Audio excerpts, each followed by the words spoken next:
এবার চীনের সঙ্গে যৌথ বিনিয়োগ ও বাণিজ্য বিষয়ক সম্মেলন করতে যাচ্ছে বাংলাদেশ। এতে অংশ নেবেন চীনের 250 জন বিনিয়োগকারী।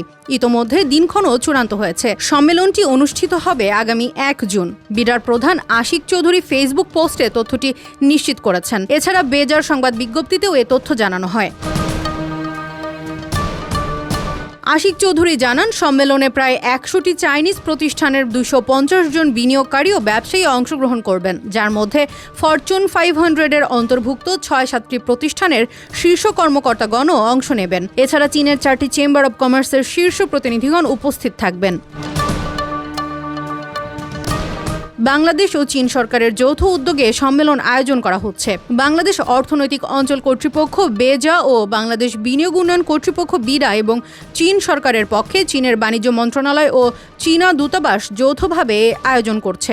1 জুন দিনব্যাপী চলবে এই আয়োজন। চীন সরকারের বাণিজ্য মন্ত্রীর নেতৃত্বে বিনিয়োগকারীরা আসছেন জানিয়ে বিডা প্রধান লেখেন, এই প্রথম এক দেশ থেকে একসঙ্গে এত বিনিয়োগকারী ও ব্যবসায়ী একযোগে বাংলাদেশে সফরে আসছেন।